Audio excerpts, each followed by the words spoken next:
전락. 알베르 까미. 작가의 말. 전락에서 말을 하고 있는 사내는 계산된 고백에 열중해 있다. 운하와 싸늘한 빛의 도시인 암스테르담에 묻혀 살면서 은자와 예언자의 신용을 하고 있는 이 전직 변호사는 어떤 수상쩍은 선술집에서 영업하기 잘하는 청중을 기다린다. 그는 현대적인 마음씨를 갖추고 있다. 다시 말해서 그는 남들에게 심판받는 것을 견디지 못한다. 그래서 그는 서둘러서 자기 스스로를 심판하지만 그것은 다른 사람들을 보다 더 자유롭게 심판할 수 있게 되기 위해서인 것이다. 그가 자신의 모습을 비춰보는 거울을 그는 마침내 다른 사람 앞에다가 쳐들어 보이고야 마는 것이다. 어디부터가 고백이며 어디부터가 남들에 대한 고발일까? 이 책 속에서 말을 하고 있는 사람은 자기 자신을 심판하고 있는 것인가? 그의 시대를 심판하고 있는 것인가? 그는 어떤 특수한 경우일까? 아니면 현대인일까? 이 고심하여 맞추어 놓은 거울놀이 속에서 하여간 단 하나의 진실이 있다면 그것은 오직 고통, 그리고 그 고통이 약속하는 바 그것뿐이다. 알베르 까미. 선생님, 폐가 되지 않는다면 도와드리고 싶습니다만 이 업소의 운영을 맡고 있는 저 귀하신 고릴라한테는 선생의 말이 통하지 않을 것 같아서요. 저 사람이 실은 네덜란드 말밖에 못하거든요. 제가 당신의 뜻을 변호하도록 허락해 주신다면 몰라도 당신이 진을 주문하고 싶다는 뜻을 주인장은 짐작하지 못할 겁니다. 됐어요. 내 말을 알아들은 걸로 믿어도 되겠어요. 머리를 끄덕하는 건 내 주문에 응하겠다는 뜻이 분명해요. 과연 저쪽으로 가는군요. 따는 서두른다는 것이지만 의젓하고 유유한 거동이죠. 당신은 운이 좋으신 편입니다. 주인장이 툴툴거리질 않았으니까요. 시중 드는 게 귀찮다 싶어지면 그냥 한번 으르렁대는 소리로 그만이에요. 누가 뭐래도 소용이 없거든요.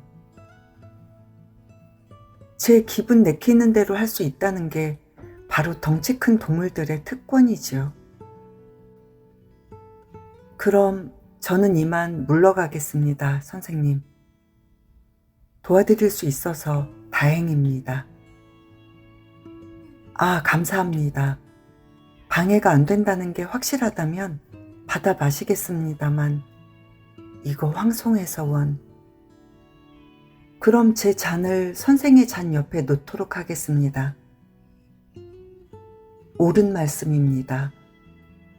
저 사내에 말 수 없기란 귀가 멍멍해질 지경이라고요. 그야말로 목구멍까지 차올라오는 원시림의 침묵이지요. 과묵한 저 사내가 문명된 나라 말들에 대하여 한사코 적개심을 나타내는 데는 나도 때때로 놀랄 지경이에요. 암스테르담의 이 바에 무슨 까닭인지는 모르나 멕시코 시티라는 이름을 붙여놓고 이 세상 온갖 국적의 뱃사람들을 맞아 상대하는 게 바로 그의 직업이지요.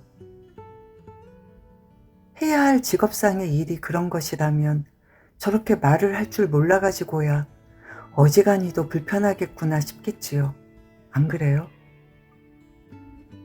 바벨탑에 크로마뇽 원인이 하숙을 들었다고 한번 상상해 보세요. 적어도 그는 낯이 설어서 괴로울 거예요. 그런데 천만의 말씀, 저 친구는 전혀 귀양살이라고 느끼지 않는 거예요. 그저 제 할 일만 하면서 오불관원 천하태평이에요. 혹시 어쩌다가 그가 입에 담는 말들 중에 내가 들은 한마디는 그저 그냥 지니고 있든가 버리든가 양단간이다라는 말이었어요. 도대체 뭘 그냥 지니고 있고 뭘 버려야 한다는 것일까요? 아마 자기 자신을 두고 하는 말이겠지요. 솔직히 말씀드려서 나는 저렇게 투박한 위인들한테는 홀딱 반해버리게 되거든요. 직업상 또는 천성 때문에 인간에 관하여 깊이 생각해 본 사람이라면 영장류의 동물에게 향수를 느끼는 때가 있지요. 그들에겐 말이죠. 복잡한 저의 같은 게 없으니까 말입니다.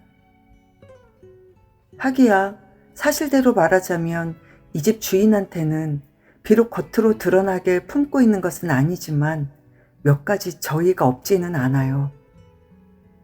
자기 면전에서 남들이 짓거리는 소리를 도무지 알아들을 수가 없다 보니 남을 믿지 못하는 성격이 되고 말았어요. 경계를 늦추지 못한 채 우물거리기만 하는 저 태도는 바로 거기서 생긴 거예요. 사람들 서로 간에 뭔가 원활하게 돌아가지 않는 게 있지 않나 하고 잔뜩 의심을 품고 있는 것만 같거든요. 마음가짐이 본래 그렇다 보니 자기 직업과 직접 관계되지 않는 이야기를 나누기란 쉽지가 않아지는 거지요. 가령 말입니다. 주인장 머리 위 저 안쪽 벽을 좀 보세요. 네모난 공간이 비어 있지요? 어떤 그림을 한 장 걸어 놓았다가 떼어낸 자국입니다. 아닌 게 아니라 저기엔 그림이 한 장 걸려 있었어요. 극히 흥미로운 진짜 걸작품이었지요. 그런데 말입니다. 주인장이 그걸 입수할 적에도 또 그걸 양도할 적에도 나는 그 자리에 입회했었지요. 그런데 2번 다 여러 주일 동안 이리 생각 저리 생각 해보고 나서도 한결같이 못 믿겠다는 투였지요. 그 점에 관한 한 솔직 담백하던 저 사람의 천성이 삐뚤어진 데는 사회의 책임도 어느 정도 있다는 걸 인정하지 않을 수 없어요. 하기야 내가 누굴 비판하는 건 아니랍니다. 아시겠어요? 나도 그의 경계하는 태도에는 근거가 있다고 생각하는 터이지요. 보시다시피 남들에게 말붙이기 좋아하는 내 천성이 그러지 못하게 막지만 않았더라면 나도 기꺼이 저 사람 같아졌을 거예요. 그런데 글쎄 나는 말수가 좀 많답니다. 그래서 누구하고든 쉬이 친해지지요. 적당한 거리를 유지할 줄 모르는 바 아니지만 무슨 기회든 있기만 하면 놓치지를 않게 되는군요. 프랑스에서 지낼 적에는 말입니다. 재치 있다 싶은 사람을 만나거나 하는 날엔 당장에 친구를 만들어 놓지 않고는 못 배겼으니까요. 아, 내가 꽤 까다로운 접속법 반과거 시제를 사용하는 게 귀에 거슬리시는 게군요. 사실 그 시제 표현을 그리고 대체로 고상한 말씨를 즐겨 쓰는 게 제 약점이란 걸 솔직히 인정합니다. 나 스스로도 그러지 말아야겠다고 생각은 늘 하지요. 정말이에요. 깨끗한 양말을 유난히 즐겨 신는 사람이라고 반드시 발이 더러운 것은 아니란 걸 나도 잘 알아요. 하지만 말입니다. 고상한 어투란 포플린 천과 같아서 그 속에 무좀을 감추고 있는 경우가 너무 많거든요. 나는 이렇게 생각하며 자유하지요. 눌변인 사람들이라고 해서 반드시 속이 깨끗한 건 아니라고 말입니다. 아, 좋고 말고요. 진을 좀 더 드십시다. 암스테르담에는 오래 체류하실 생각이신가요? 아름다운 도시지요. 안 그래요? 매혹적이라고요? 야, 이거야말로 오래전에 듣고서는 못 들어본 흉명사로군요. 파리를 떠난 이래 처음 듣겠군요. 벌써 여러 해 전 일이지요. 그렇지만 마음의 기억이란 것이 따로 있는 것인지 우리나라의 그 아름다운 수도며 그 강둑들이며 어느 것 하나 잊지 않고 있습니다. 파리는 그야말로 한 폭의 착시와요 400만의 실루엣들이 살고 있는 기막힌 무대장치지요. 최근 인구조사에 의하면 500만에 가깝다고요. 자, 그러니까 그새 새끼를 쳤군요. 놀라울 것 없는 일이지요. 나는 언제나 이런 느낌이었어요. 우리 파리 시민들이 미치도록 열중하는 게 두 가지 있는데 하나는 사상이고 또 하나는 간음이다 하고요. 말하자면 분별 없이 마구잡이로 열중하는 거지요. 하지만 그들을 욕하지는 맙시다. 그게 어디 파리 시민들 뿐인가요? 온 유럽 사람들이 다 그렇지. 이따금씩 나는 훗날의 역사가들이 우리들을 두고 뭐라고 말할 것인지 상상해보곤 해요. 현대인에 대해서는 그저 한마디면 족할 깹니다. 그들은 간통을 하였고 신문을 애독하였도다 하고 말입니다. 이런 확실한 정의를 내려놓고 나면 감히 말씀드리거니와 더 이상 말할 거리가 없어진다 이런 생각입니다. 네덜란드 사람들요? 천만의 말씀. 그들은 아직 훨씬 덜 현대적이라고요. 여유가 있는 사람들이에요. 저들을 가만 눈여겨보세요. 뭘 하고 지내느냐고요? 또 이곳 남자분들은 여자분들이 일해서 버는 수입으로 먹고 살지요. 게다가 사내건 계집이건 극히 부르주아적인 인종들로 늘상 그렇듯이 허장성세 때문이거나 어리석음 때문에 이곳으로 찾아든 거지요. 요컨대 상상력 과잉이나 상상력 결핍 때문이라고나 할까요? 때때로 이곳 남자분들이 단도나 권총을 휘두르기도 하지만 꼭 그러고 싶어서 그러는 건 아니랍니다. 다만 맡은 바 역할이 그래서 하는 수 없이 그러는 것 뿐이죠. 그러니 마지막 탄창이 다 비도록 쏴대고 나면 공포에 질려 뻗어버리는 거예요. 그런데 내 생각으로는 가정생활 속에서 조금씩 소모시켜 사람을 잡는 다른 작자들보다는 그들이 더 도덕적인 것 같아요. 당신은 우리네 사회가 그런 식으로 인간을 처치하도록 조직되어 있다는 사실을 주목해 보셨나요?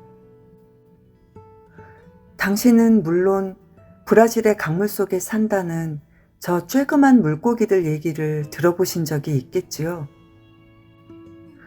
부주의한 사람들이 모르고 수영이라도 하게 되면 수천 마리씩 떼를 지어 달려들어가지고는 그 재빠르고 작은 주둥이들로 깨끗이 뜯어먹고 삽시간에 새하얀 해골만 남긴다는 그 물고기들 말입니다.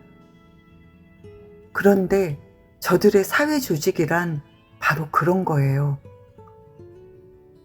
깨끗한 생활을 원하신다고요? 남들처럼요? 당신은 물론 네 그렇소 하고 대답하지요. 어떻게 아니요 할 수 있겠어요? 좋아요. 당신을 깨끗이 청소해드리지요. 자, 여기 직업과 가족과 잘 조직된 여가가 있소. 이러고 나면 조그만 이빨들이 달려들어 살을 발라먹고 뼈만 남기는 겁니다. 하긴 내 말에 어폐가 있군요. 저들의 사회 조직이라고 할 것이 아니지요. 따지고 보면 그건 바로 우리의 사회 조직이니까요. 누가 먼저 상대를 깨끗이 청소하느냐가 문제인 세상이지요. 드디어 우리가 주문한 진이 오는군요. 당신의 성공을 비는 의미에서. 그래요. 고릴라가 입을 벌리고 나를 박사님이라고 부르는군요. 이쪽 나라들에서는 누구한테든 박사 아니면 교수라고 부른답니다. 마음이 착해서 그리고 겸손해서 남을 존중하는 걸 좋아하는 사람들이죠. 여기서는 적어도 악의가 국가적 제도로까지 발전되어 있지는 않거든요. 그건 그렇다 하고 나는 의사가 아닙니다. 구태여 알고 싶으시다면 말씀드려도 좋지만 이곳에 오기 전에 나는 변호사였답니다. 그런데 지금은 판사 겸 속죄자지요. 그럼 허락하신다면 제 소개 말씀을 올릴까 합니다. 불초소생은 장 바티스트 클라망스라고 합니다. 친히 알게 되어 기쁘게 생각합니다. 선생은 아마도 사업을 하시는 분이신 것 같은데. 대충 비슷하다고요? 멋진 대답입니다. 적절한 대답이기도 하고요. 우리는 만사에 있어서 기껏해야 대충 비슷한 정도밖에 안 되죠. 어디 탐정 흉내를 좀 내봐도 괜찮을지요? 선생은 나와 대충 비슷한 동년배이신 것 같고 산전수전 대충 비슷하게 다 겪은 40대 특유의 물정 밝은 눈초리에다가 대충 비슷하게 쭉 뽑아 입은, 다시 말해서 우리 프랑스에서나 갖추어 입는 복장이면, 그리고 반질반질한 손, 그러니까 대충 비슷하게 말해서 부르주아시군요. 그러나 세련된 부르주아지요. 과연 접속법 반 과거가 귀에 거슬린다는 것은 선생이 교양 있는 분이라는 이중의 증거예요. 왜냐하면 우선 그게 접속법 반 과거라는 걸 알아차렸으니까 그렇고, 다음으로는 그게 귀에 거슬리게 느껴졌으니까 그렇지요. 그리고 끝으로 당신은 나라는 사내를 재미있다고 여기시는데, 그걸 보면 제 자랑은 아닙니다만 당신에게 속이 탁 트인 면이 있다는 걸 알 수 있는 거죠. 그러니까 선생은 대충 비슷하게 말해서 하기야 아무려면 어떻습니까? 나에게는 직업보다 그 사람이 어떤 부류에 속하는 인간이냐가 더 흥미가 있습니다. 꼭 2가지만 질문하도록 해주십시오. 그리고 신뢰가 되지 않는다고 생각하실 경우에만 대답을 해주십시오. 선생은 재산이 많으신가요? 어느 정도 있다고요? 좋아요. 그 재산을 가난한 사람들과 나누어 가진 적이 있나요? 없으시다. 그러면 선생은 내가 사두개교파, 모세의 율법을 믿을 뿐 부활, 내세, 보상 따위를 믿지 않는 부유한 계층의 보수파 유대인, 사두개교파라고 부르는 그런 부류의 인물이시군요. 성서를 탐독한 경험이 없으시다면 제가 이런 말을 해봤자 이해에 도움될 것이 없겠지요. 아니, 이해에 도움이 된다고요? 그럼 선생은 성서의 조예가 깊으신 모양이군요. 이거 정말 재미있는 분이셔, 선생은. 나로 말할 것 같으면 또 선생 자신이 한번 맞춰보시죠. 키나 어깨나 그리고 남들이 흔히 매섭다고 평하곤 했던 얼굴로 미루어 봐서 내 생김새는 오히려 럭비 선수 같은 인상이죠. 안 그래요? 그러나 말하는 걸로 판단해 본다면 약간 세련된 구석이 있다는 걸 인정 안 할 수도 없겠죠. 내 외투의 털을 제공한 낙탈한 놈은 옴이 올랐었는지 다 달아 빠졌지만 반면 내 손톱은 깨끗이 다듬어져 있어요. 당신과 마찬가지로 나도 물정에 박답니다. 그렇지만 나는 당신의 인상만 믿고서 주심도 않은 채 경솔하게 시리 속을 털어놓고 있군요. 결국 아무리 태도가 점잖고 말투가 고상해 봤던들 나는 그저 재즈크의 선원 바에나 출입하는 단골 손님에 불과하지요 뭐. 그 이상 케어볼 건 없어요. 요컨대 피조물이 그렇듯이 나는 이중의 직업을 가진 위인이죠. 이미 말씀드렸듯이 나는 재판관 겸 속죄자랍니다.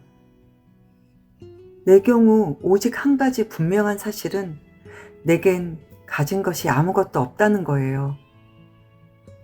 네, 옛날에는 부자였어요. 아니요, 가난한 사람들과 아무것도 나눠 가진 적은 없어요. 그건 뭘 의미하느냐고요? 나 역시 사두개교도였다는 사실을요. 아, 항구의 사이렌 소리가 들리세요? 오늘 밤 쥐데르제엔 안개가 끼겠군요. 벌써 가시려고요? 이거 오래 붙잡아 둔 것 같아 죄송합니다. 괜찮으시다면 셈은 제가 치르게 해주십시오. 멕시코시티에 오신 이상 선생은 내 손님이시니 나로서는 여기서 대접해 드릴 수 있어서 대단히 기쁩니다. 다른 날 밤에도 그렇지만 내일도 이곳에 나올 테니 청해 주신다면 기꺼이 응하겠습니다. 돌아가시는 길 말입니까? 가만히 있자. 이렇게 하면 제일 간단하겠는데 제가 한국까지 바래다 드리면 어떨까요?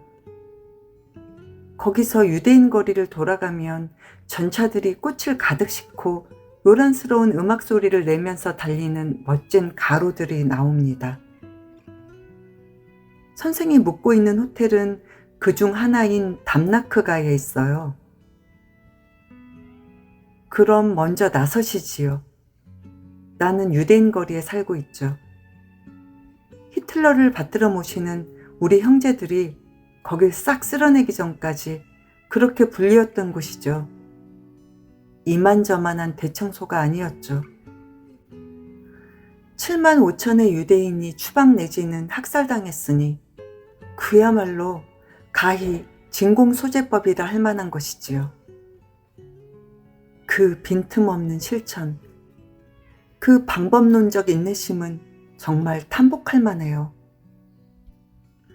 강한 성격을 못 가졌거든 뚜렷한 방법이라도 배워 익혀야지요.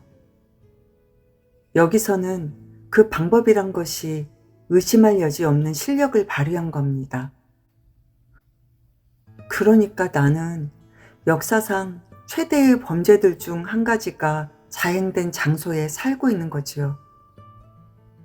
아마도 그 덕분에 나는 고릴라와 그의 경계심을 이해할 수 있게 되는가 봅니다. 또 그렇게 해서 나는 어쩔 수 없이 남에게 곧잘 공감을 느끼게 되는 그 타고난 성향에 저항할 수도 있게 되고요. 초면인 사람과 만나게 될 때면 내 마음속에서는 무엇인가가 경보를 울립니다. 위험하다, 속력을 늦추라 하는 거죠. 심지어 극도로 강한 공감을 느낄 때도 나는 경계태세를 갖추고 있는 거예요. 레지스탕스에 대한 보복작전이 벌어질 때 우리 고향 마을에서 있었던 일을 아세요? 한 독일군 장교가 어느 노파한테 정중하게 청하기를 두 아들 중에서 어느 쪽을 인질로 삼아 총살하면 좋을지 선택을 하라고 했어요. 그런 선택을 하다니 상상이라도 할 수 있는 일입니까? 형 쪽을 택할까요? 아니, 동생 쪽을. 그리고는 그가 끌려가는 모습을 보는 겁니다. 그 이야긴 이쯤 해둡시다. 하지만 정말이지 선생, 온갖 어처구니 없는 일이 다 일어날 수 있는 거예요. 옛날에 내가 아는 사람 가운데 남을 경계하는 것을 유난히 싫어하는 순수한 마음씨의 사내가 하나 있었답니다. 그는 평화주의자에다가 절대 자유주의자여서 모든 인류나 동물이나 한결같이 사랑했어요. 고결한 영혼의 소유자지요. 네, 그래요. 그건 분명합니다. 그런데 지난번 유럽에서 발발한 종교전쟁 때 그는 시골로 은퇴해가지고 자기 집 문간에다가 이렇게 써붙여 놓았어요. 어디서 오시는 분이건 들어오십시오. 환영합니다. 그래, 이 갸륵한 초청에 응한 것이 누구였을 것 같아요? 민병대였어요. 그들은 마치 제 집 들어가듯이 들어가서는 주인의 배창자를 훑어내렸답니다. 아, 실례했습니다, 마담. 하긴 프랑스 말로 했으니 저 여자가 알아들었을 리 없지. 이런 밤늦은 시간에 더군다나 여러 날 동안 그치지 않고 비가 내리고 있는데도 어지간히들 많이 나다니죠. 진이란 게 있어서 천만다행이군요. 이 암흑 속에서는 단 하나의 광명이죠. 진을 마시고 나면 선생은 뱃속에 금빛 같기도 하고 구릿빛 같기도 한 광채를 느끼지 않으세요? 나는 진의 열기에 감싸인 채 밤거리를 걸어다니는 게 좋아요. 밤새도록 걸어다니고 몽상에 잠기고 아니면 끝없이 혼잣말을 하지요. 네, 오늘 밤처럼 말입니다. 그런데 내가 너무 떠들어서 얼떨떨해지시지는 않았나요? 감사합니다. 그렇게 친절하게 봐주셔서. 이건 감당하기 어려운 과잉 상태랍니다. 그저 입만 열면 기다렸다는 듯이 말이 쏟아져 나오는 거예요. 하긴 이 고장이 그렇게 하도록 부추긴다고 할 수도 있지요. 나는 이곳 사람들이 좋아요. 집들과 운하 사이의 좁은 틈바구니에 꼭 끼어가지고 웅크린 채 안개, 싸늘한 땅, 그리고 빨래처럼 김이 무럭무럭 나는 바다에 둘러싸인 채 길바닥에서 우글거리는 저 사람들이 나는 좋다고요. 왜냐하면 그들은 이중적 존재들이니까요. 여기에 있으면서도 또한 딴 곳에 가 있기 때문입니다. 그렇고 말고요. 질척질척한 포도 위에 울리는 그들의 둔탁한 발소리에 귀를 기울이거나 금빛으로 번쩍이는 청어며 낙엽빛깔의 보석이 가득 들어찬 상점들 사이로 무거운 발자국을 옮기며 지나가는 그들을 바라보거나 하면 오늘 밤에 그들이 이곳에 있는 것이라고 믿어지시겠어요? 아마 선생도 역시 다른 사람들과 다를 게 없이 그냥 이렇게 생각하시는 모양이군요. 이 선량한 사람들은 돈 계산을 하면서도 천국에 가서 영생을 얻을 기회를 엿보고 차양 넓은 모자를 덮어 쓰고서 이따금씩 해부학 강의를 듣는 것을 유일한 낙으로 삼는 연장과 장사꾼의 후예쯤 된다고 여기시는 거죠. 그건 잘못 생각하신 겁니다. 그들이 우리 옆에서 걷고 있는 건 사실입니다. 하지만 그들의 머리가 어디에 잠겨 있는지 한번 보시라고요. 붉고 푸른 간판들에서 흘러내리는 네온과 진과 박하의 저 안개 속에 잠겨 있답니다. 선생, 네덜란드는 한갓 꿈이에요. 황금과 연기로 된 꿈이에요. 낮에는 연기같이 더욱 칙칙하고 밤이면 더욱 금빛으로 빛나지요. 그리고 밤이나 낮이나 그 꿈속에선 로엔그린이 살고 있지요.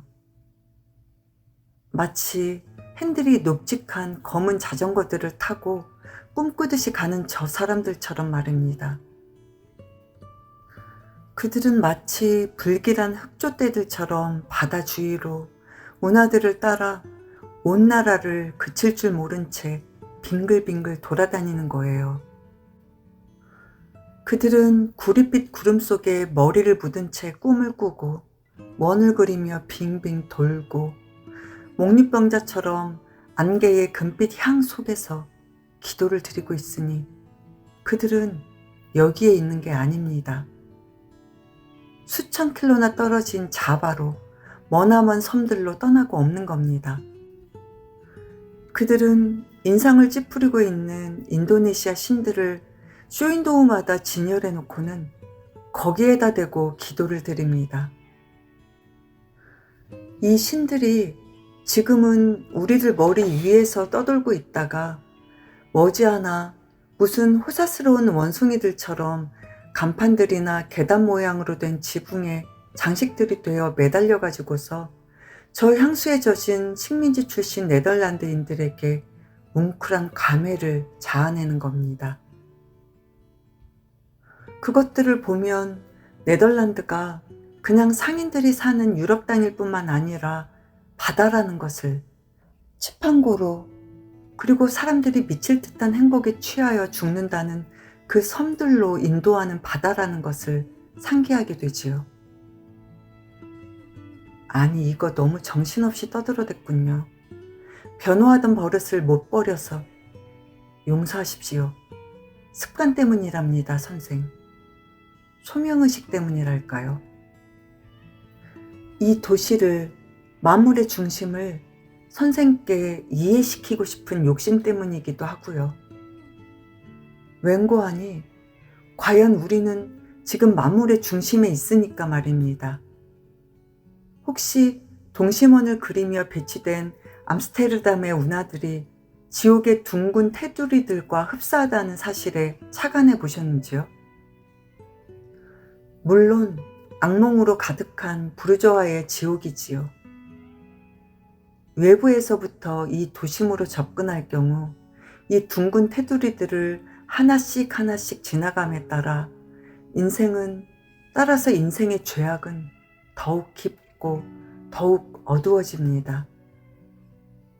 지금 우리가 있는 곳은 마지막 테두리 속이지요.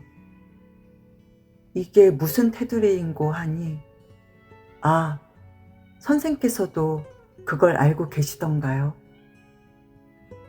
이거 정말이지. 선생은 점점 분류하기가 곤란해지는 분이시군요. 그렇다면 이것도 아시겠군요. 우리가 대륙의 맨 끝에 와 있는데도 불구하고 왜 내가 여기는 만물의 중심이라고 하는지를 말입니다. 민감한 사람은 이런저런 괴이한 것도 이해하는 법이니까요. 하여간 신문의 애독자들과 간음 상습자들은 이 이상은 더 갈 곳이 없습니다. 그들은 유럽의 각지로부터 모여들어가지고 내해의 연한 퇴색한 모래밭에서 발길을 멈춥니다. 그리고는 사이렌 소리에 귀를 기울이고 안개를 뚫고 혹시나 배들의 그림자라도 보일까 하고 부질없이 찾다가는 이윽고 다시 운하들을 건너 비를 맞으며 돌아갑니다. 추위에 웅크린 모습으로 그들은 멕시코시티로 찾아들어 온갖 나라 말로 진을 청하지요. 바로 거기서 나는 그들을 기다리고 있는 겁니다. 그럼 내일 뵙겠습니다, 선생. 그리고 우리 반가운 고향분, 아니에요. 이젠 가실 길을 아실 겁니다. 이 다리목까지만 바래다 드리기도 하겠어요. 난 밤엔 절대로 다리를 건너지 않아요. 어떤 맹세를 한 뒤부터 그렇게 하고 있습니다. 어쨌든 어떤 사람이 물속에 몸을 던진다고 가정해 보세요. 두 가지 중 하나밖에 도리가 없어요. 쫓아 들어가서 그 사람을 건져내 주든가, 하지만 추운 계절일 경우 선생 자신 최악의 사태를 각오해야죠. 아니면 보고도 못 본 채 내버려 두는 것인데, 뛰어들어야 할 걸 그냥 꾹 눌러 참고 보면 그건 그것대로 이상하게 전신에 힘이 쭉 빠지는 듯한 법이거든요. 그럼 안녕히 주무십시오. 뭐라고요? 쇼윈도우 뒤에 저 여자들 말입니까? 꿈이랍니다, 선생. 싼 값으로 꿀 수 있는 꿈. 인도로 떠나는 여행이라고요. 저들은 몸에다가 향료를 뿌리고 있어요. 선생이 저 안으로 들어가시면 여자들이 커튼을 닫고 그리고는 항해가 시작되는 거지요. 신들이 벌거벗은 몸뚱이들 위로 내려오고 섬들이 종려나무에 헝클어진 머리칼을 휘날리면서 미친 듯이 표류합니다. 어디 시험 삼아 한번 해보시죠. 재판관 겸 속죄자라는 게 뭐냐고요? 아, 그 이야기에 궁금증이 생긴 모양이군요. 거기에 무슨 꽤 까다로운 뜻이 담긴 건 정말 아닙니다. 좀 더 분명하게 설명을 해드릴 수도 있어요. 어떤 의미에서는 그렇게 하는 것이 내가 맡은 바 직무의 일부이기도 하니까요. 하지만 우선 몇 가지 사실을 말씀드릴 필요가 있어요. 그러면 자연히 선생께서 내 이야기를 더 잘 이해할 수 있게 될 겁니다. 몇 년 전만 해도 나는 파리에서 변호사 노릇을 하고 있었지요. 사실 말이지, 상당히 이름난 변호사였답니다. 물론 앞서 제가 말씀드린 건 내 본명이 아닙니다. 내게는 전문 분야가 하나 따로 있었지요. 고귀한 소송이라는 게 바로 그것이에요. 과부와 고아들의 변론을 맡는 것을 그렇게들 부르는데 나도 왜 그렇게 부르는지 알 수 없어요. 따지고 보면 세상에는 못된 과부도 있고 사나운 고아들도 있으니 말입니다. 그렇지만 일단 피고인에게서 조금이라도 희생자의 냄새가 난다 싶기만 하면 내 변호복의 옷소매가 춤을 추기 시작하는 겁니다. 그것도 이만저만한 춤이 아니지요. 마치 폭풍과도 같은 것이죠. 심장이 옷소매에 달려서 고동치는 겁니다. 정말이지, 정의가 밤마다 나와 잠자리를 같이 하고 있다고 여겨질 정도였어요. 나의 정확한 어조, 적절한 감정, 내 변론의 설득력과 열정, 지그시 억누르면서 터뜨리는 분격, 이런 걸 선생께서 직접 구경하셨더라면 틀림없이 감탄했을 겁니다. 태어날 때부터 체격도 좋은 편이었고 고결한 태도 역시 별로 힘들이지 않고도 저절로 지니게 되더군요. 더군다나 나는 두 가지의 솔직한 감정의 지지를 받고 있었어요. 법정에서 나는 떳떳한 편에 서 있다는 만족감과 재판관들 전체에 대해서 느끼는 멸시의 감정이 그거죠. 하긴 그 멸시의 감정이란 것이 그렇게 본능적인 것은 아니었는지도 모릅니다. 지금 생각해보면 거기엔 그 나름의 까닭이 있었다고 여겨져요.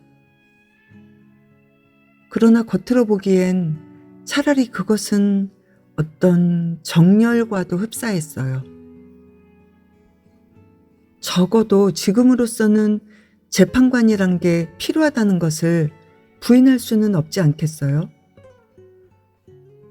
그렇지만 한 인간이 그런 놀라운 직무를 수행하기 위하여 자진해서 재판관이 된다는 것을 나는 이해할 수가 없었어요. 눈앞에 버젓이 존재하고 있으니까 재판관을 인정은 했지요. 그러나 그건 메뚜기의 존재를 인정하는 것과도 좀 비슷한 것이지요. 하기야 이 직시류 곤충들은 내게 땡전 한 입의 이득도 안 가져다 주지만 나는 내가 멸시하는 사람들과 이야기를 주고받음으로써 생계를 유지한다는 차이점은 있지만 말입니다. 어쨌든 나는 떳떳한 편에 서 있었고 그것만으로 양심상의 평화를 누리기에 충분했습니다. 내게 권리가 있다는 느낌, 내가 옳다는 만족감, 나 자신을 높이 평가하는 데서 오는 기쁨은 인간에게 자신감을 심어주고 전진하게 하는 강력한 원동력이다, 이런 말씀입니다. 반대로 이러한 것을 빼앗아 버린다면 인간은 침이나 질질 흘리는 개나 다름없이 되고 말지요. 오로지 자신에게 과오가 있다는 사실이 견딜 수 없다는 이유만으로 저질러지는 범죄들이 얼마나 많습니까? 예전에 내가 아는 어떤 실업가는 모든 사람들로부터 칭송을 받는 나무랄 데 없이 완벽한 아내를 두고 있으면서도 그 아내 몰래 바람을 피웠어요. 이 사내는 자기 쪽에 잘못이 있다는 것, 미덕의 면허장을 받을 수도 없고 스스로 만들어 가질 수도 없다는 것 때문에 문자 그대로 미칠 지경이었어요. 아내가 완전하게 보이면 보일수록 그는 더욱 화가 치미는 거예요. 결국 자신의 잘못됨이 그에게는 더 이상 견딜 수가 없어졌지요. 그래서 그가 어쨌을 것 같습니까? 아내를 속이고 바람 피우는 짓을 그만뒀을 것 같아요? 천만에요. 아내를 죽여버렸어요. 바로 그런 사연으로 나는 그의 변론을 맡게 된 거랍니다. 나의 처지는 더욱 부러워할 만한 것이었지요. 범죄자들과 한통속이 될 위험성이 없을 뿐만이 아니라 나는 독신이었으므로 특히 아내를 죽일 가능성은 전혀 없었죠. 나는 더군다나 그들의 변호까지 맡고 있었으니 말입니다. 미개인에게도 마음에 드는 미개인이 있듯이 그들이 마음에 드는 살인자이기만 하면 나는 변호의 수고를 아끼지 않았어요. 그리고 변호를 해나가는 방법 그 자체가 아주 내 맘에 들었어요. 나는 내 직업 생활에 있어서는 정말이지 어디 하나 나무랄 데가 없었거든요. 절대로 뇌물을 받지 않는 것은 물론이려니와 그 어떤 운동에도 결코 굴복하지 않았어요. 보다 드문 일이긴 하지만 신문기자들에게 호감을 사거나 잘 사귀어두면 유리한 관리들에게 잘 보이려고 그들의 비위를 맞추는 짓은 결코 하지 않았지요. 심지어 뢰종 도네르 훈장을 탈 기회가 두세 차례나 있었습니다만 소리내지 않고 점잖게 거절했습니다. 이렇게 하는 데서 나는 진정한 보상을 받는 기분이었으니까요. 끝으로 나는 가난한 사람들한테는 일전 한 푼 사례비를 받지 않았고 더군다나 그걸 동네방네 떠벌리고 다닌 적도 없었습니다. 그렇지만 내가 이런 모든 얘기를 자랑삼아 하는 것이라고 생각질랑은 마세요. 나의 공덕이랄 것은 조금 더 없었으니까요. 우리 사회에서 야심 대신으로 기승을 부리는 탐욕이라는 것을 나는 늘 가소롭게 생각하고 있었답니다. 나에게는 더 높은 목표가 있었던 거예요.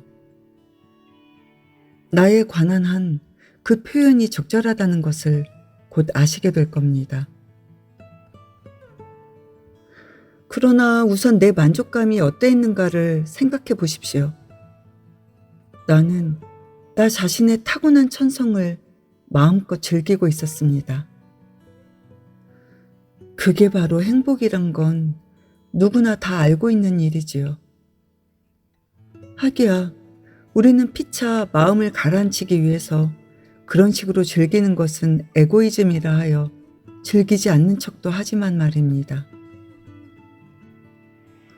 적어도 나는 내 타고난 천성의 어떤 일면을 즐기고 있었어요.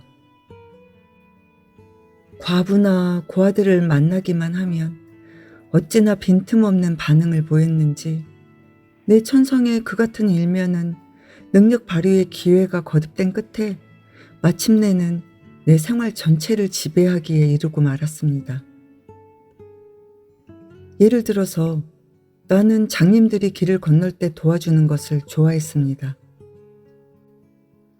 아무리 멀리서라도 길모퉁이에서 어떤 장님 지팡이가 하나 더듬거리며 망설이는 광경이 눈에 띄기만 하면 지체 없이 달려가는 것인데, 나는 다른 사람보다 한 발 앞서 구원의 손길을 뻗쳐서 나 아닌 다른 그 어느 손에서건 그 장님을 어느새 가로채내는가 하면 부드럽고도 확실한 손으로 교통장애물들을 해치고 횡단보도를 통하여 건너편 보도의 안전한 항구에까지 그를 인도한 다음 그제서야 피차 감격한 마음으로 헤어지는 것이었어요.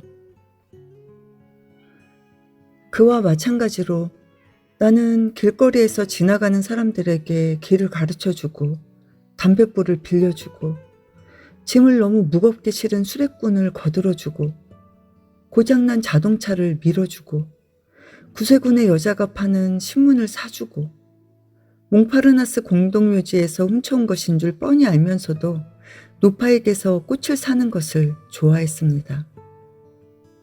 그리고 또 나는 이건 말씀드리기가 좀 곤란합니다만 나는 남에게 적선하기를 좋아했어요. 독실한 기독교 신자인 내 친구 한 사람은 거지가 자기 집으로 다가오는 걸 볼 때 가장 먼저 느끼게 되는 감정은 불쾌감이라고 실토하더군요. 그런데 내 경우는 말입니다. 그보다 더 악질이었어요. 나는 기뻐서 어쩔 줄을 모르는 거예요. 자, 이 이야기는 이 정도 해둡시다. 그보다는 차라리 내 예의 바른 태도에 대한 이야기나 하지요. 나의 그런 면은 유명했고 그러면서도 또 주지의 사실이었죠. 사실 예의란 것은 그야말로 내겐 큰 기쁨의 원천이었어요. 어떤 날 아침에 내가 운 좋게도 버스나 지하철 안에서 아무리 보아도 자리를 양보하는 편이 낫겠다 싶은 사람에게 자리를 내줄 수 있게 되거나, 어떤 노파가 떨어뜨린 물건을 집어가지고 그럴 때면 언제나 짓곤 하는 미소를 띠면서 건네줄 수 있게 되거나, 아니면 그저 나보다 더 급해 보이는 사람에게 택시를 양보할 수 있게라도 되면 그날 하루가 온통 환하게 빛나는 것이었어요. 심지어 대중교통기관이 파업이라도 하게 되는 날조차 내겐 기쁨이었다는 걸 말씀드리지 않을 수 없군요. 그럴 때는 버스 정거장에서 집으로 돌아가지도 못하고 있는 가련한 몇몇 시민을 내 차에 태워줄 기회를 얻게 되니까 말입니다.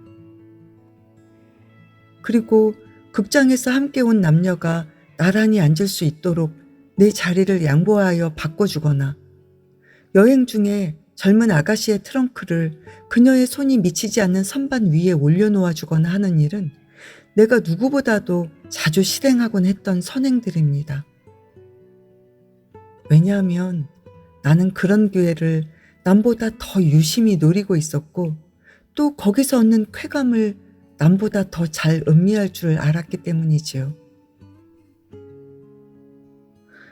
나는 또 인심이 후한 것으로 알려져 있었고 사실이 그랬습니다. 공적으로나 사적으로나 남에게 많은 것을 주었거든요. 그러나 지니고 있던 물건이나 얼마간의 돈을 내놓아야 할 때엔 가슴이 아프기는커녕 항상 마음이 기뻤습니다. 그 중에서 극히 사소한 기쁨일지언정 이렇게 희사를 해보았자 소용없다. 아마도 배은망덕밖에는 얻는 게 없을 거야 하고 생각할 적에 가끔 느끼게 되는 일종의 비애와는 아무 상관이 없는 것이었습니다. 심지어 나는 남에게 주는 것을 어찌나 좋아했던지 주지 않을 수 없도록 강제당하는 것은 아주 질색이었어요. 금전 문제에 있어서 정확성을 기해야 한다는 것을 못 견디는 성미여서 꼭 그렇게 해야 할 때면 늘 불쾌했어요. 은혜를 베푸는 데 있어서 나 스스로 주인이 되어야 성이 찼으니까요. 이런 것은 사소한 일들이지만 이런 이야기를 들으시면 내가 생활 속에서 특히 직업적으로 하는 일들 속에서 끊임없이 맛볼 수 있었던 즐거움들을 이해할 수 있게 될 것입니다.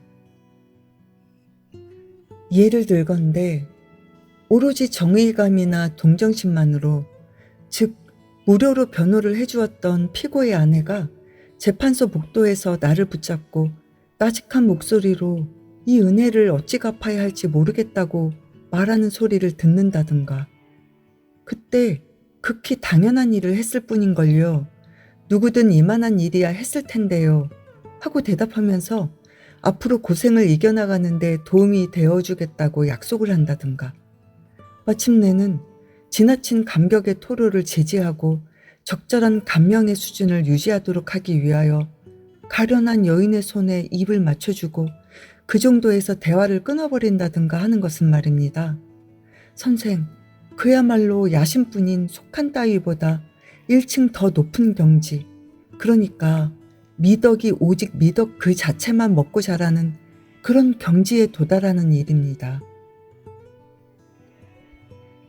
이 최고로 높은 꼭대기 지점에서 잠시 발걸음을 멈춰봅시다. 이젠 선생께서도 내겐 더 높은 목표가 있었다고 한 말의 뜻을 이해하시겠죠? 난 바로 그 절정의 지점들을, 내가 살 수 있는 그 유일한 지점들을 말했던 것입니다. 그래요.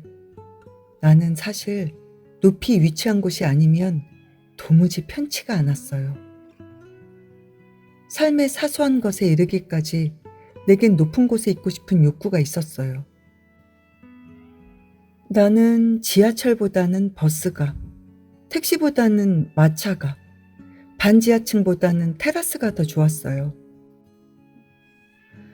나는 높은 공중에 머리를 쳐들고 타는 경기용 비행기 애호가인가 하면 배를 탈 때는 언제나 높직한 뒤 갑판을 서성대는 쪽이었죠. 산에서는 깎아지른 절벽 밑에 처박힌 골짜구니를 피하여 고갯마루나 산꼭대기로 올랐습니다. 적어도 준평원은 되어야 성이 차는 위인이었죠. 만약에 타고난 운명 때문에 하는 수 없이 손으로 일하는 노동자가 되어 선방공과 지붕수선쟁이 중 하나를 택해야 했다면 말입니다. 여부가 있겠습니까? 나는 단연 지붕일 쪽을 택하여 현기증과 친히 사귀었을 것입니다. 선창이나 배 밑바닥, 지하도, 동굴, 구렁텅이 같은 것은 질색이었습니다. 나는 심지어 동굴학자들에 대해서 유별난 증오심까지 품고 있었더랬어요. 그들은 뻔뻔스럽게도 신문의 일면을 차지하면서 으스대지만 그들이 거둔 성과란 것에 나는 구역질이 났어요.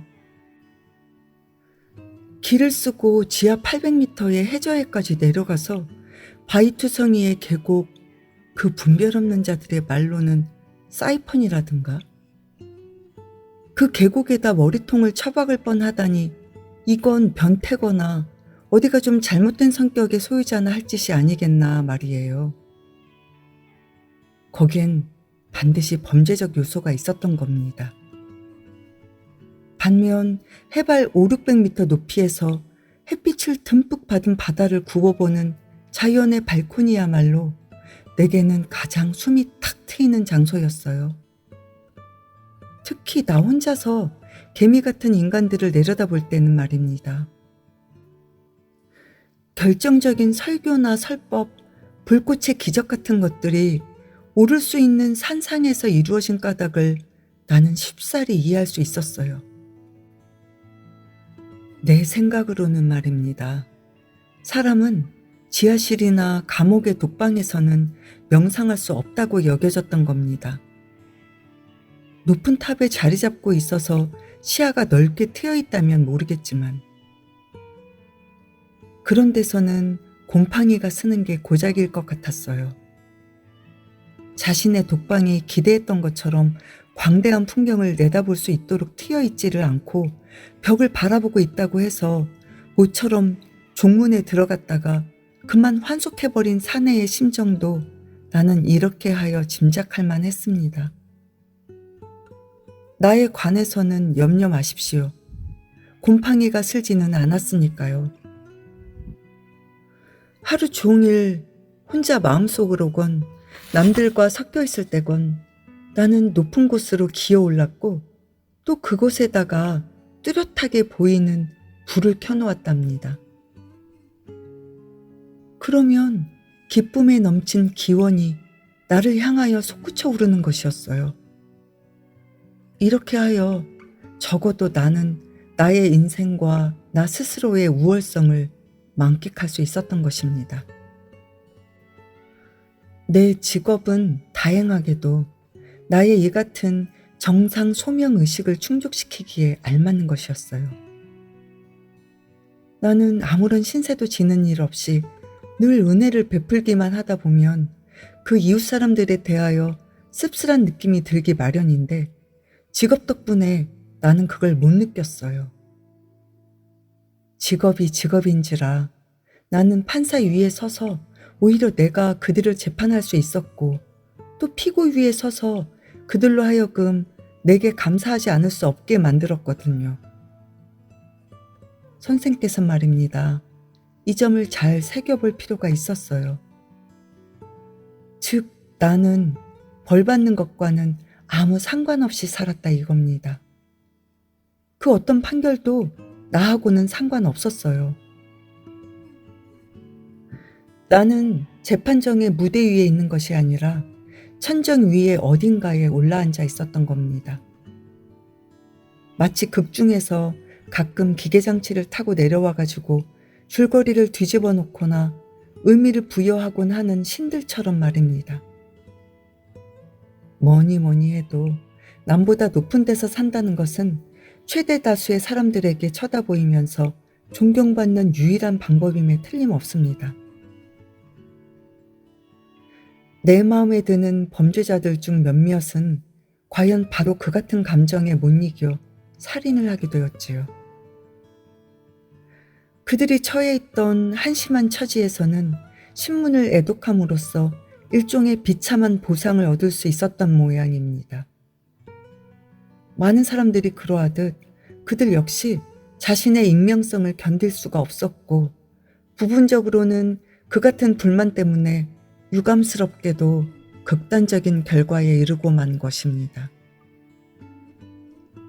유명해지려면 요컨대 자기가 사는 집의 문지기를 죽이는 것으로 좋게요. 하지만 불행하게도 그런 명성은 덧없는 것에 지나지 않아요. 칼을 맞을만 하고 또 실제로 칼을 맞는 문지기는 수두룩하거든요. 범죄 그 자체는 끊임없이 무대 전면에서 관심의 표적이 되지만 그걸 저지른 범죄자는 잠깐 얼굴을 비칠 뿐으로 금방 다음 차례한테 자리를 뺏겨버리지요. 요컨대 이런 한순간의 승리치고는 대가가 너무 비싸요. 반면 명성을 동경하는 그런 불행한 사람들의 변호를 맡는다는 것은 결국 그들과 같은 때 같은 장소에서 진짜 명성을 얻게 되는 것을 의미하지요. 그것도 한결 더 경제적인 방법으로 말입니다. 그렇기 때문에 나는 또한 그들이 가능한 한 대가를 덜 치르도록 내 갸륵한 노력을 전개했던 겁니다. 그들이 치르는 대가는 얼마만큼은 내 대신 치르는 것이라고 할 수 있으니까요. 그 대신 내가 소비하는 격분, 재능, 감동으로 그들에 대한 나의 모든 부채는 말소되는 것이었어요. 재판관들은 벌을 주고 피고들은 죗값을 치르고 있었지만 그 어떤 의무도 지고 있지 않은 나는 아무런 제재나 처벌과 관계없이 에덴 동산 같은 빛 속에서 자유롭게 군림할 따름이었지요. 중간에 거치는 것 없이 삶과 직접 맞닿는 것, 그런 게 바로 에덴 동산 아니겠어요? 선생, 내 삶이 바로 그랬습니다. 나는 사는 법을 배울 필요가 전혀 없었습니다.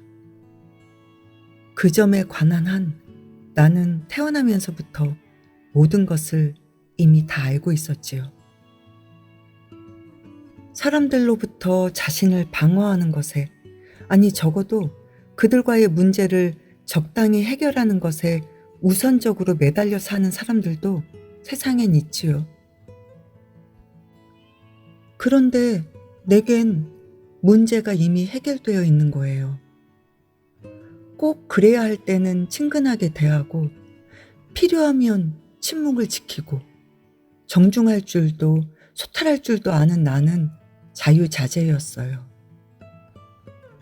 내 인기 또한 대단했으니 사교계에서 나의 성공은 일일이 헤아릴 수도 없는 형편이었지요.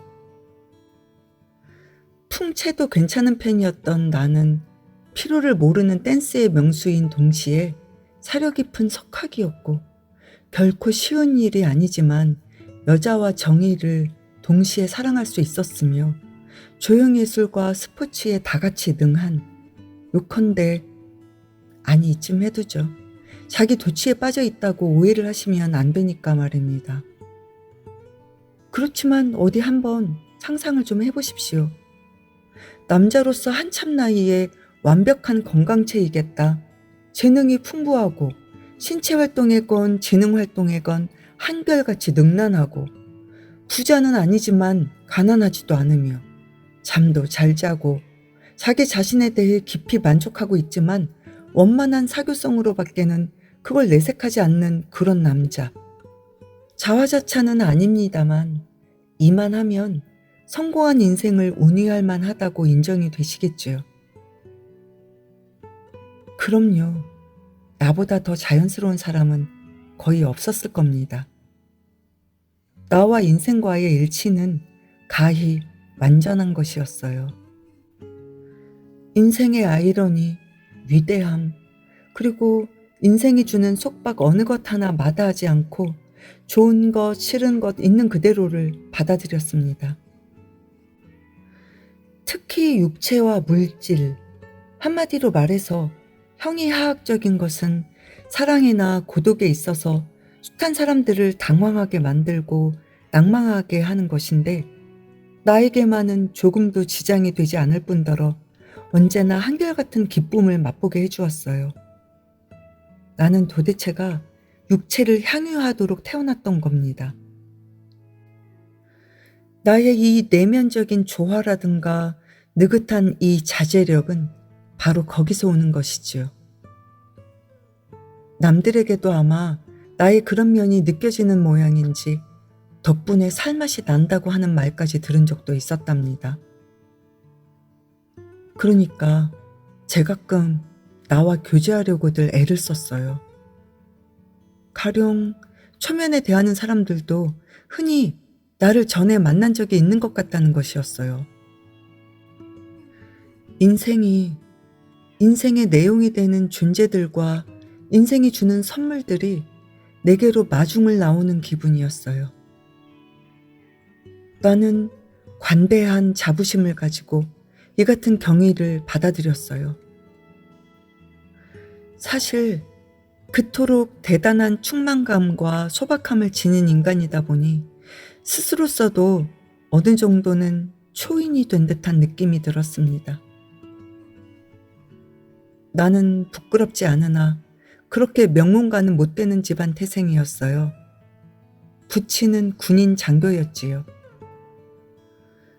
그러나 큰 소리 치는 건 아닙니다만 어떤 날 아침 같은 때 나는 자신이 왕자인 듯한 혹은 타오르는 가시덤불, 신이 모세에게 모습을 드러낸 덤불숲, 가시덤불이라는 느낌을 받게 되곤 했어요.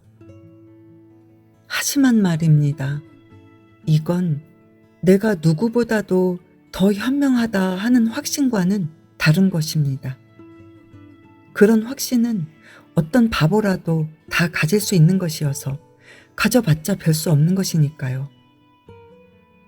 그런 것이 아니라 내놓고 말씀드리긴 좀 민망합니다만 충족감을 맛보고 또 맛본 나머지 나는 선택받은 존재라고 느끼게 되었다 이겁니다. 저 오랜 동안의 한결같은 성공을 거두라고 세상 모든 사람들 가운데서 유독 혼자서만 선택받았다 이런 말입니다. 이건 따지고 보면 내 겸손함에서 생긴 결과라고 할 수 있어요. 나는 단지 내가 잘났기 때문에 그런 성공을 거두었을 뿐이라고 생각하기를 거부했습니다. 한 개인 속에 이만치 다양하고 극단에 가까운 재질들이 결합되어 있다는 사실이 단순한 우연의 결과라고 믿어지지는 않았습니다. 그렇기 때문에 나는 행복하게 살아가는 가운데서도 어쩐지 이 행복은 어떤 지상 명령에 의하여 나에게 허락된 것이다 하는 느낌을 갖고 있었던 겁니다. 나에게는 종교가 없다는 말씀을 드리면 선생께서는 앞서 말한 확신에는 범상치 않은 그 무엇이 있다는 것을 더 잘 알아차릴 수 있을 겁니다. 범상하건 않건 간에 그 확신은 나를 평범한 일상의 저 위로 오랫동안 둥실 떠있게 만들었고 나는 여러 해 동안 문자 그대로 하늘 높이 떠다녔어요. 사실 지금도 마음속으로는 그때가 그립습니다. 그렇게 떠다니다가 어느 날 저녁 문득 아니 이건 다른 문제고 차라리 잊어버리는 게 낫지요. 더군다나 말하다 보니 좀 과장된 것도 같고요. 좌우간 만사의 태평이었던 건 사실이지만 동시에 무슨 일에건 만족을 못 느꼈어요. 한 가지 즐거움을 맛보고 나면 금방 또 다른 즐거움을 찾게 되는 거였어요. 그래서 활락에서 활락으로 전전했어요. 인간과 인생에 점점 더 열광한 나머지 여러 날 밤을 계속해서 춤을 추는 일도 있었습니다. 때때로 이러한 밤늦게 춤과 가벼운 술기운과 나의 광란과 고삐 풀린 사람들 저마다의 도취로 인해서 피곤과 충족감이 뒤섞인 무아지경에 빠지게 되면 극도의 피로 속에서 한순간 이제서야 나는 인간들과 세계의 비밀을 깨닫게 되었구나 하는 느낌을 받게 되곤 했어요. 그러나 이튿날이 되면 피곤이 사라지고 그와 함께 비밀도 사라져버리는 것이었어요. 그래서 나는 또다시 덤벼들었지요. 그렇게 나는 항상 충족감을 얻어도 포만감은 맛보지 못하는지라 어디쯤에서 멈추어야 하는 것인지 알지도 못한 채 그냥 내쳐 달리기만 했는데 그러던 어느 날, 아니 어느 저녁 음악이 딱 멎어버리고 불이 꺼져버렸어요. 내가 행복감을 맛보았던 그 축제는 그런데 죄송하지만 우리 고릴라 친구를 좀 불러야겠습니다. 감사의 표시로 머리를 한번 끄덕여 보이세요. 그리고 무엇보다도 저하고 함께 마셔주세요. 선생의 공감을 얻고 싶어서요. 그 말에 놀라시는군요. 아니, 그래 선생께서는 갑자기 남의 동정이나 도움이나 우정이 아쉬워지는 때가 없었습니까? 있었겠지요, 물론. 그런데 나는 말입니다. 그저 동정만으로 만족하는 걸 배웠답니다. 동정은 보다 쉽게 얻을 수 있는 것일 뿐만 아니라 아무 구속력도 없는 것이지요. 진심으로 동정합니다. 어쩌고 입으로는 말하지만 속으로는 곧바로 자, 그럼 이젠 딴 이야기를 하도록 하지요. 하고 말하거든요. 이건 회의 때 의장이나 갖는 감정이에요. 재난을 겪은 뒤에 헐값으로 얻을 수 있는 게 이것이지요.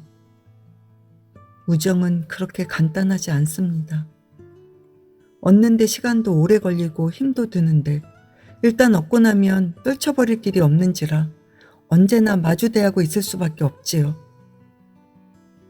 친구분들이 마땅히 그래야 하듯이 밤마다 전화를 걸어서 오늘 저녁이 바로 선생께서 자살을 결심하고 있는 저녁이나 아닐지, 또는 그렇게까지는 아니더라도 그냥 말벗이라도 필요한 것은 아닐지, 외출하고 싶은 기분은 아닐지 알고 싶어 한다고 생각지는 마십시오. 천만의 말씀입니다.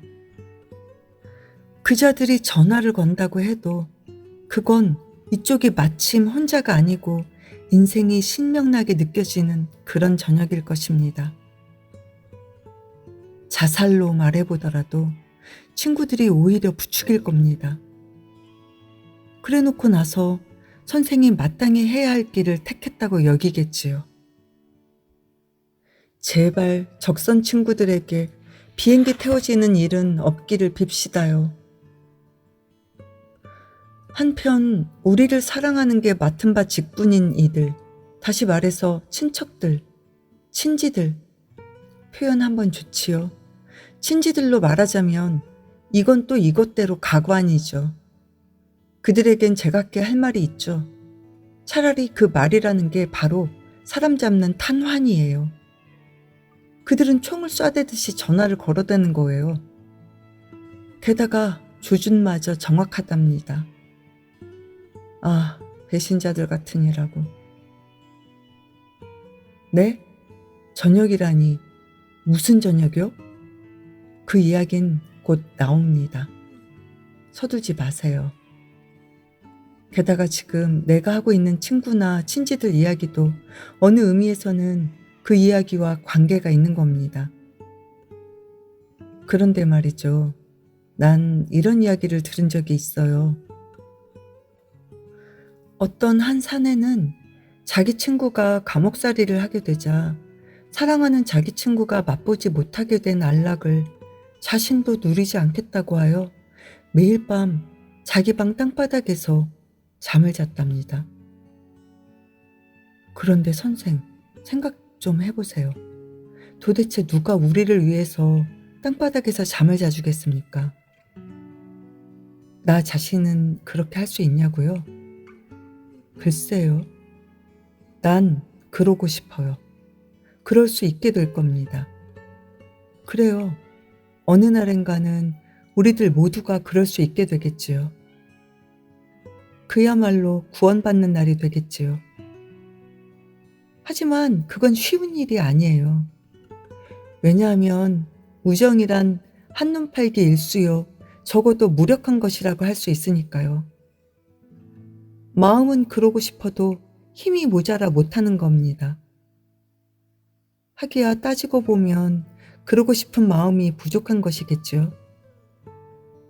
또 어쩌면 우리에게 인생을 사랑하는 열의가 부족한 게 아닐까요? 감정을 깨어나게 하는 것은 죽음뿐이라는 사실을 주목해 보셨나요? 이제 막 죽어서 우리들 곁을 떠난 친구를 우리는 얼마나 사랑합니까? 안 그래요? 입안에 꽉 차도록 흙이 들어가서 이제는 더 이상 말하지 못하게 된 스승들을 우리는 얼마나 존경해 마지 않는 것입니까? 그럴 경우 찬사가 너무나도 자연스럽게 흘러나오지요. 그 스승들이 어쩌면 일생을 두고 고대해 왔을 그 찬사가 말입니다.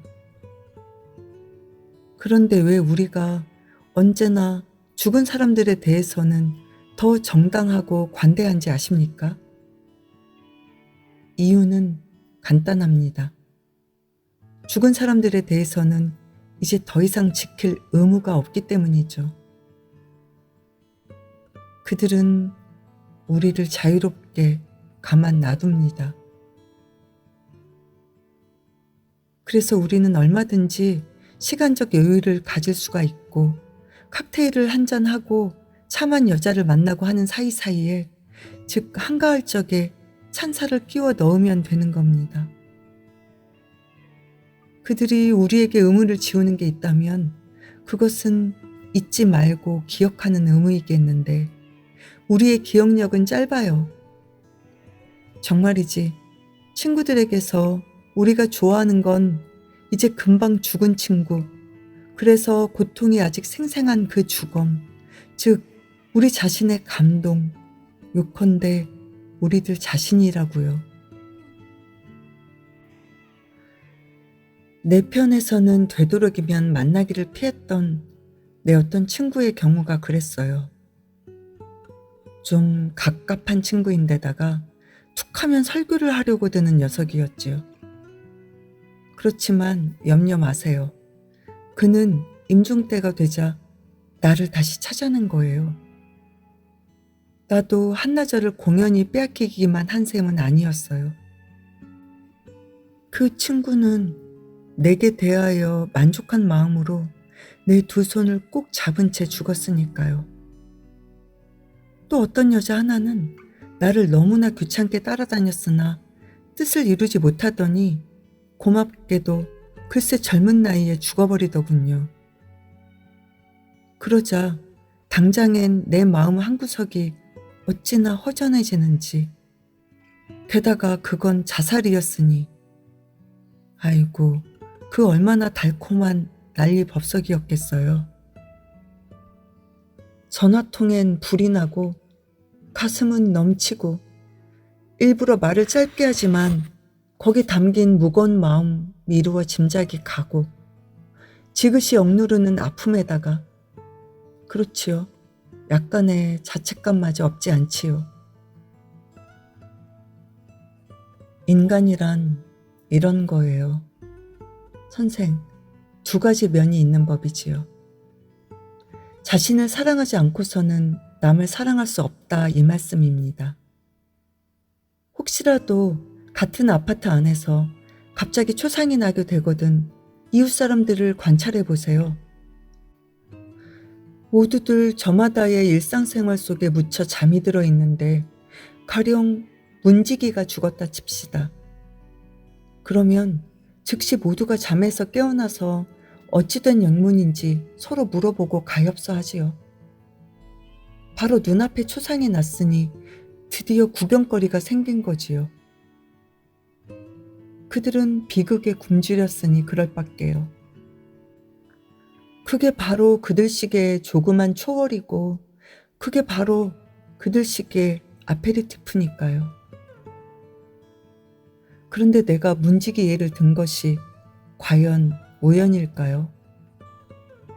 나도 문지기를 하나 알고 있었는데 정말 못돼 먹어서 심술궂기가 이를 데 없었고 프란체스코 수도사라도 어떻게 해줄 도리가 없을 하찮고 원한에 찬 괴물이었답니다. 나는 그 녀석한테 더 이상 말도 붙이지 않게 되었지만 그자가 세상에 존재한다는 사실만으로도 내가 늘 맛보던 만족감이 손상되는 거였어요. 그런데 그가 죽어버리자 나는 그의 매장터에까지 갔었답니다. 왜 그랬겠습니까? 장례식이 있기 전 이틀간은 사실 흥미진진했습니다. 문지기의 마누라는 병이 나서 단 하나밖에 없는 방에 누워있고 그 옆에 받침틀 위에는 관이 놓여져 있었습니다. 주민들은 각자가 손수 우편물을 가지러 내려가야 했지요.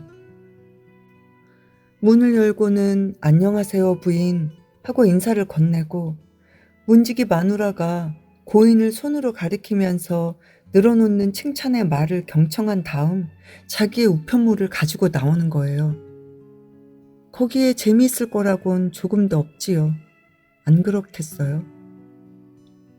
그런데도 온 아파트 사람들이 다 석탄산 냄새가 코를 찌르는 문지기네 방을 줄지어 찾아들었답니다.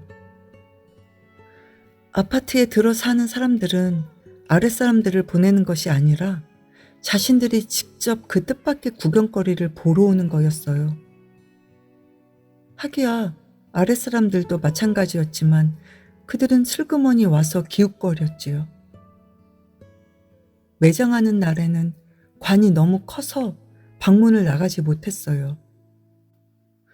아이고, 저 양반은 몸도 크시지. 문지기 마누라는 침대에 누운 채 대견하기도 하고 걱정스럽기도 한 눈치로 놀라서 소리쳤어요. 염려 맙시오. 모로 세워서 드러냅죠. 하고 우두머리 상역군이 대답을 했어요. 이리하여 관을 세워서 드러낸 다음 다시 눕혔는데 묘지까지 따라가서 내가 보기엔 놀랄 만큼 사치스럽다 싶은 관 위에다가 꽃을 던져준 것은 나 혼자뿐이었어요. 하기는 옛날에 카바레에서 문지기 노릇을 하던 사내도 따라왔었는데 그자는 죽은 사람과 저녁마다 페르노를 나누어 마시던 술 친구였다는 걸 알았죠. 그리고 나서 나는 문지기 마누라를 찾아가서 비극의 여주인공으로서 하는 감사의 인사를 받았어요. 이 모든 일을 한 것에 무슨 이유가 따로 있었겠어요? 그저 아페리티프 한 잔 나누자는 것밖에는 아무런 이유가 없었어요. 나는 또 변호사회에서 옛날부터 같이 일해오던 어떤 사람의 장례식에 갔던 적이 있었습니다. 남들에게 퍽 멸시를 받는 서기였는데 나는 언제나 그에게 악수를 해주었어요. 하긴 내가 일하던 곳에서 나는 아무하고나 다 한 번씩 악수를 했어요. 그것도 한 번이 아니라 2번씩 말입니다. 이런 상냥하고 단순한 태도 덕분에 나는 쉽사리 남들의 호감을 살 수 있었어요. 내가 기분 좋아지자면 없어서 안 될 남들의 호감을요.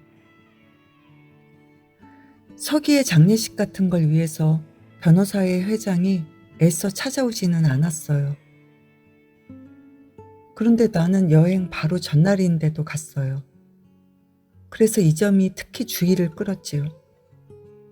아닌 게 아니라 내가 참석하면 사람들의 주목을 받게 되어 호의적인 평판을 얻게 되리라는 걸 나는 알고 있었던 거예요. 그래서 그날은 눈까지 내렸지만 나는 주저하지 않고 갔지요.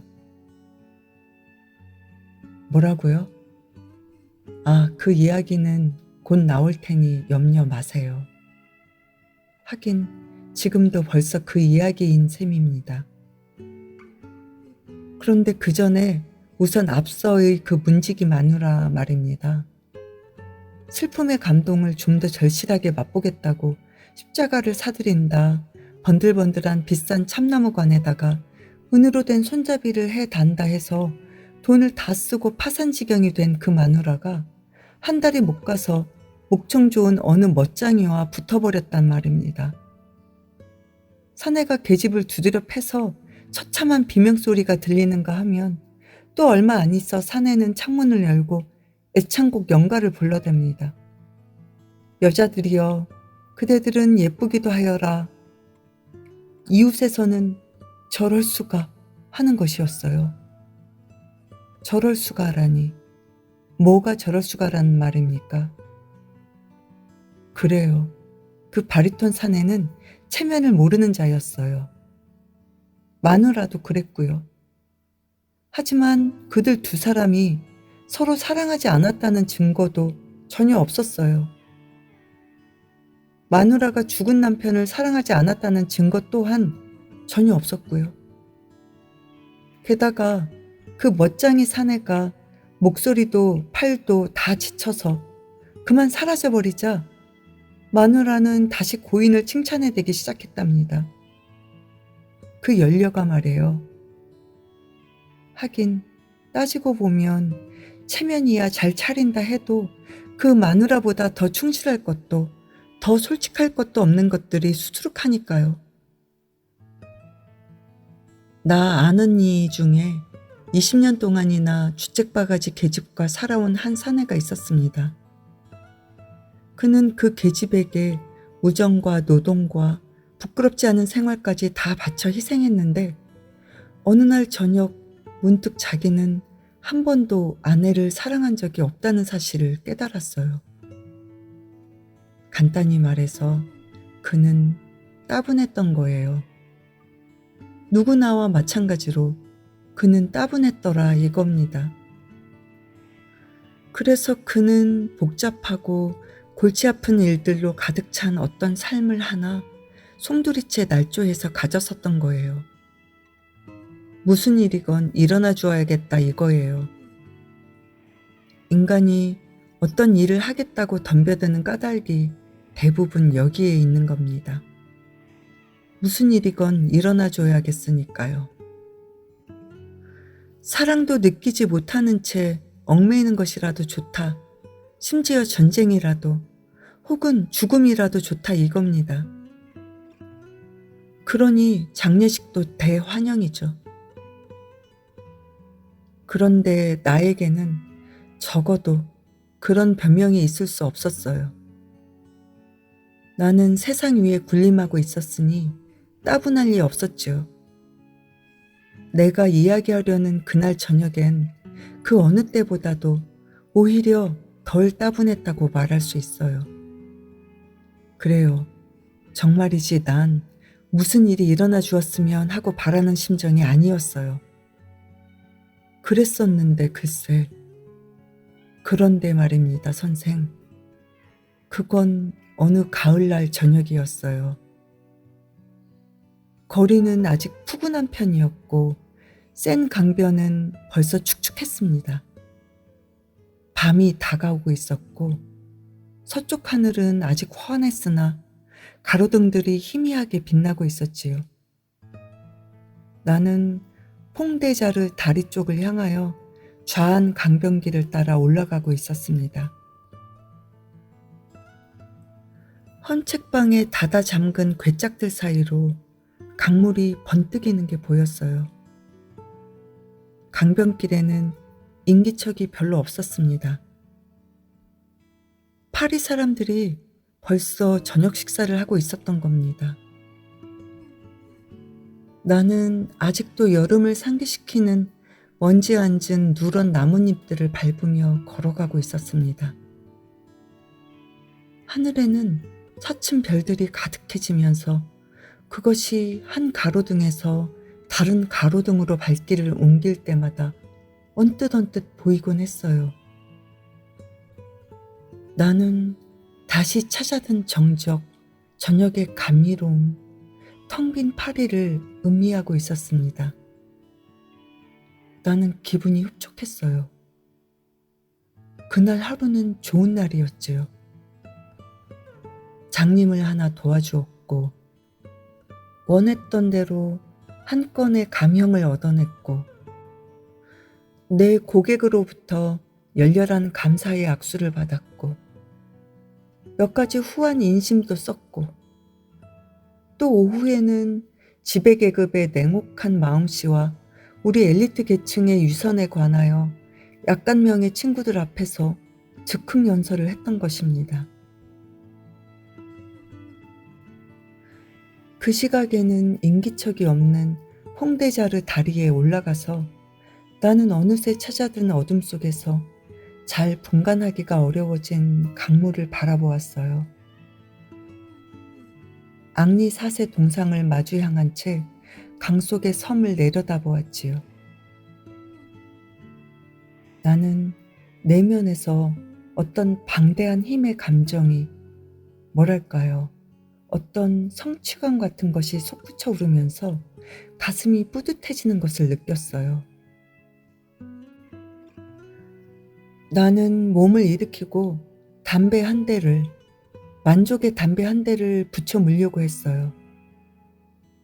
그때였습니다. 순간 등 뒤에서 웃음소리가 터졌어요. 깜짝 놀라서 나는 휙 뒤로 돌아섰지요. 그런데 아무도 없는 거예요. 난간에까지 다가가서 살펴보았지만 거룻배 하나, 보트 하나 없었어요. 나는 다시 섬 쪽으로 돌아섰습니다. 그러자 또다시 등 뒤에서 웃음소리가, 이번에는 마치 강을 따라 내려가고 있는 듯 좀 더 멀리서 들려왔어요. 나는 그 자리에 우두커니 서 있었습니다. 웃음소리는 점점 약해졌지만 여전히 내 등 뒤에서 똑똑히 들려오고 있었어요. 물속에서라면 몰라도 어디서 오는 소리인지 알 수 없는 일이었지요. 그와 동시에 나는 심장이 마구 뛰는 것을 느꼈어요. 그러나 오해는 마십시오. 그 웃음소리에 신비스러운 어떤 구석이 있었던 건 결코 아니었으니까요.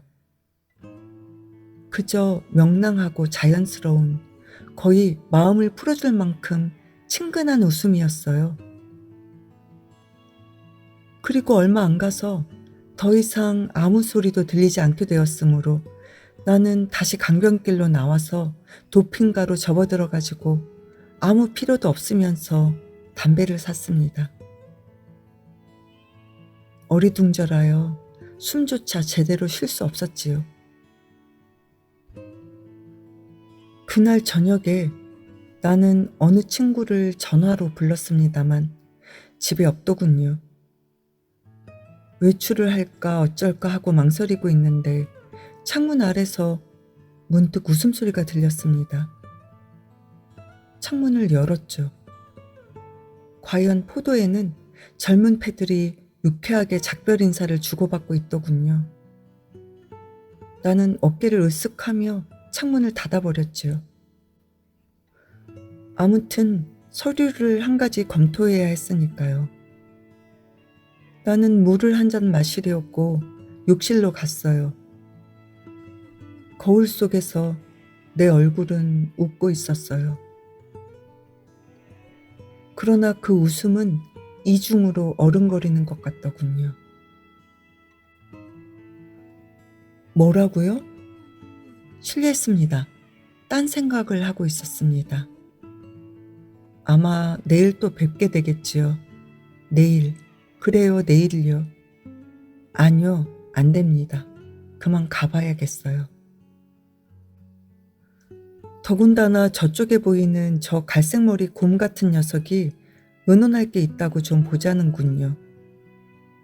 틀림없이 정직한 사내인데 글쎄 경찰이 심술을 부리며 못살게 굴어대는 거예요. 순전한 악취미죠. 생김이 살인범 같다고요? 직업상 저런 얼굴을 하고 있는 것 뿐입니다. 그야 강도질도 하긴 하지만 동굴 속에서 살다 나온 것 같은 저 사내가 미술품 밀매 전문이라는 걸 아신다면 깜짝 놀라실 겁니다. 네덜란드에서는 누구나 다 그림과 튤립의 전문가지요. 저 녀석은 외모는 별것 아닌 것 같아 보이지만 가장 유명한 명화 도난 사건의 범인이에요. 무슨 사건이냐고요? 차차 말씀드릴 기회가 있을 겁니다. 내가 별걸 다 알고 있다고 놀라진 마십시오. 재판관 겸 숙제자이긴 합니다만 이곳에서는 여기로 일도 한 가지 하고 있지요. 저는 저 양반들의 법률 고문이랍니다. 이 나라 법률을 연구해가지고 이 구역에서 고객을 확보했어요. 면허장을 요구하지도 않는 곳이니까요. 쉬운 일은 아니었지만 나는 신용이 있어 보이거든요. 안 그래요? 숨김없이 웃는 멋진 미소에다가 힘있게 그려쥐는 악수. 이것이야말로 내 성공의 비결이지요. 그런데다가 나는 또 몇 가지 어려운 사건들을 해결했거든요. 처음에는 이익에 욕심이 있어서였지만 차츰 신념에 끌려서 했어요. 만약에 뚜쟁이들과 도둑놈들이 언제나 어디서나 다 잡혀서 유죄언도를 받는다면 점점 빼는 사람들은 모두 다 언제나 자기들은 순결하다고 믿어버릴 거라고요. 그러니 내 생각으로는 그래 알았어 곧 간다고. 무엇보다도 이것만은 막아야 한다 이겁니다. 그냥 가만뒀다가는 정말 웃기는 일이 되고 말 테니까요.